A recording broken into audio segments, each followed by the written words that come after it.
Submarine হলো এমন একটা বিশেষ নৌযান যার সাহায্যে প্রত্যেকটা দেশের নৌবাহিনী নিজেদের শক্তিশালী করে তুলতে পারে।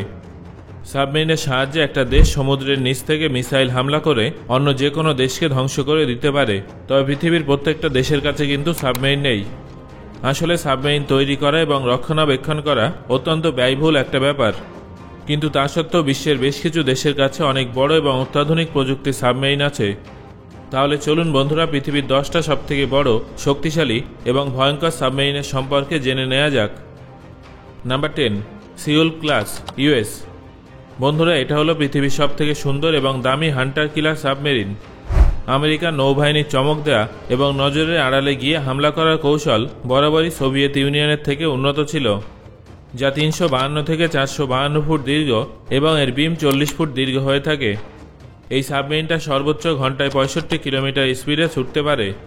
তবে নিঃশব্দে হামলা করার জন্য এবং কোনো কিছুর গোয়েন্দাগিরি করার জন্য এর স্পিড 37 কিলোমিটার রাখা হয়। এর রেঞ্জ আনলিমিটেড হয়ে থাকে। এটা 16 ফুট গভীর পর্যন্ত যেতে পারে। এই সাবমেরিনে 14 জন অফিসার এবং 125 জন নৌসেনা থাকতে পারেন। এতে 26.5 ফুটের 8টা টর্পিডো টিউবস আছে। এছাড়াও 21 ফুট মিসাইলের 50টা লঞ্চ প্যাড আছে, অর্থাৎ এতে 50টা টমাহক ল্যান্ড অ্যাটাক মিসাইল কিংবা হারপুন অ্যান্টিশিপ মিসাইল অথবা MK-48 গাইডেড টর্পিডো লাগানো যেতে পারে। Number 9, Virginia class, US. এটা হলো পারমাণবিক শক্তি দ্বারা চালিত আমেরিকান নৌবাহিনীর একটা অ্যাটাক সাবমেরিন। এটা সিউল সাবমেরিন থেকে অনেকটাই ছোট এবং এটা সস্তা হলে এটা অত্যন্ত মারাত্মক এবং শক্তিশালী একটা সাবমেরিন, যা প্রায় 377 ফুট দীর্ঘ হয়ে থাকে। এর বিম 34 ফুট এবং এই সাবমেরিনটা সর্বোচ্চ প্রতি ঘন্টায় 46 কিলোমিটার বেগে ছুটতে পারে। এর রেঞ্জ আনলিমিটেড, যেটার খাবার এবং রক্ষণাবেক্ষণের উপরে নির্ভর করে। এই সাবমেরিনটা সর্বোচ্চ 800 ফুট গভীর পর্যন্ত যেতে পারে। এর মধ্যে 15 জন অফিসার এবং 120 জন নৌসেনা থাকতে পারেন। এতে 12টা টমাহক মিসাইলের টিউবস, 4টে টর্পেডো টিউবস এবং 25টা টর্পেডো মিসাইল টিউব উপস্থিত আছে। Number 8, Astute class, UK. Royal নেভিতে সম্প্রতি একটা অত্যাধুনিক এবং ভয়ঙ্কর অ্যাস্টিউট ক্লাস সাবমেরিন যুক্ত করা হয়েছে। তাদের কাছে এমন 7খানা সাবমেরিন আছে যা 318 ফুট দীর্ঘ এবং বিম 37 ফুট দীর্ঘ। এর মধ্যে রোলস রয়েসের নিউক্লিয়ার রিঅ্যাক্টর ইঞ্জিন আছে। এছাড়াও এর মধ্যে 600 কিলো ওয়াটের ডিজেল জেনারেটরও আছে। এর সর্বোচ্চ স্পিড প্রতি ঘন্টায় 56 কিলোমিটার। এর রেঞ্জ আনলিমিটেড, কিন্তু সাধারণত এটা 90 দিন পর্যন্ত জলের মধ্যে থাকতে পারে। এই সাবমেরিনটা সর্বাধিক 980 ফুট গভীরতা পর্যন্ত যেতে পারে। এতে মোট 109 জন অফিসার থাকতে পারেন। এই সাবমেরিনে 21 ইঞ্চির 6টা টর্পিডো টিউবস আছে। Number 7, গ্রেনি class, Russia. বন্ধুরা, এটা হলো রাশিয়ার অত্যাধুনিক নিউক্লিয়ার শক্তি সম্পন্ন অ্যাটাক সাবমেরিন। এটা 457 ফুট দীর্ঘ এবং এর বিম 42 ফুট এবং জলের ভিতরে ঘন্টায় 52 কিলোমিটার স্পিডে ছুটতে পারে। যদিও জলের ভেতরে সর্বোচ্চ স্পিড প্রতি ঘন্টায় 65 কিলোমিটার হয়ে থাকে। এর রেঞ্জ আনলিমিটেড হলেও সেটা শুধুমাত্র খাবার এবং রক্ষণাবেক্ষণের উপরে নির্ভর করে। সাধারণত এই সাবমেরিনটা 1475 ফুট গভীরতা পর্যন্ত ট্রাভেল করে, তবে এটা সর্বাধিক 1804 ফুট গভীরতা পর্যন্ত যেতে পারে। এতে প্রায় 85 জন নৌসেনা থাকতে পারেন। এতে 32টা অনিক্স অ্যান্টিশিপ ক্রুজ মিসাইল কিংবা 40টা ক্যালিবার অ্যান্টিশিপ, অ্যান্টি সাবমেরিন এবং ল্যান্ড অ্যাটাক ক্রুজ মিসাইল লাগানো যেতে পারে। এর পাশাপাশি এতে 10টা টর্পিডো টিউবস আছে। Number 6, সিয়ারা 2 class, Russia. এটা হলো রাশিয়ার ব্যয়বহুল সাবমেরিনগুলোর মধ্যে অন্যতম। অনেক ব্যয়বহুল হওয়ার পরেও রাশিয়ার নৌসেনা এটা চালাচ্ছে। এটা রাশিয়ার অন্যতম ভয়ঙ্কর সাবমেরিন। এটা একটা নিউক্লিয়ার অ্যাটাক সাবমেরিন, যেটা প্রায় 360 ফুট দীর্ঘ এবং এর বিম প্রায় 47 ফুট। জলের উপরে এটা ঘন্টায় 18.5 কিলোমিটার স্পিডে ট্রাভেল করে। জলের ভেতরে এটা প্রতি ঘন্টায় 60 কিলোমিটার স্পিডে ট্রাভেল করতে পারে। মেনটেন্যান্স এবং খাবারের অভাব না হলে এই সাবমেরিনটা অনির্দিষ্টকাল পর্যন্ত জলের ভিতরে থাকতে পারে। এর মধ্যে 72 জন নৌসেনা থাকার ব্যবস্থা আছে। অনুমান অনুযায়ী এটা 750 মিটার গভীর, অর্থাৎ 2460 ফুট গভীরতা পর্যন্ত যেতে পারে। এর মধ্যে 21 ইঞ্চির 4টে টর্পিডো টিউবস আছে। এছাড়াও স্পিয়ারফিশ অ্যান্টি সাবমেরিন ওয়েপন অথবা 90 কিলো HE টাইপ 40 টর্পিডো অথবা 42টা বারুদের সুড়ঙ্গ লাগানো যেতে পারে। Number 5, Akula class, Russia. এই সাবমেরিনটা 1980-র দশকে তৈরি পৃথিবীর সবথেকে ভয়াবহ নিউক্লিয়ার অ্যাটাক সাবমেরিন। এটা 362 ফুট দীর্ঘ এবং এর বিম 45 ফুট দীর্ঘ হয়ে থাকে। জলের পৃষ্ঠের গতিবেগ প্রতি ঘন্টায় 19 কিলোমিটার এবং সমুদ্রের গভীরে স্পিড প্রতি ঘন্টায় 52 থেকে 65 কিলোমিটার হয়ে থাকে। এই সাবমেরিনটা সর্বোচ্চ 100 দিন পর্যন্ত জলের ভিতরে থাকতে পারে।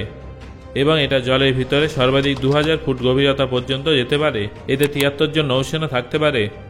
এই সাবমেরিনে চমক দেওয়ার মতো কৌশল আছে, যার সাহায্যে ভিন্ন ভিন্ন আওয়াজ বের করে শত্রুপক্ষের সাবমেরিন এবং জাহাজকে সহজেই ভাবা জায়গা খাইয়ে দেওয়া সম্ভব। এতে 21 ইঞ্চির 4টে টর্পিডো টিউবস আছে। এছাড়াও জলের পৃষ্ঠ থেকে বাতাসে হামলা করার উপযুক্ত মিসাইল সিস্টেম আছে এবং গ্রানাইট ক্রুজ মিসাইল ও ক্যালিবার মিসাইল সিস্টেম লাগানোরও ব্যবস্থা আছে। Number 4, Soryu class Japan. এটা হলো একটা ডিজেল ইলেকট্রিক্যাল অ্যাটাক সাবমেরিন, যা 275 ফুট লম্বা এবং এর বিম প্রায় 30 ফুট দীর্ঘ। সমুদ্রের পৃষ্ঠে এটা 24 কিলোমিটার প্রতি ঘন্টায় স্পিডে এগিয়ে যায় এবং জলের ভিতরে 37 কিলোমিটার স্পিডে ট্রাভেল করে। এর রেঞ্জ 11,300 কিলোমিটার। এর মধ্যে 9 জন অফিসার এবং 56 জন নৌসেনা থাকতে পারে। এর ভেতরে 21 ইঞ্চির 6টা টর্পিডো টিউবস আছে, যা 30 বার রিলোড করা সম্ভব। এছাড়াও এতে টাইপের 9টা টর্পিডো এবং হারপুন মিসাইলের শক্তি যুক্ত আছে। এই সাবমেরিনের সাহায্যে সমুদ্রে বারুদের সুড়ঙ্গ তৈরি করাও সম্ভব। Number 3, Oscar 2 class, Russia.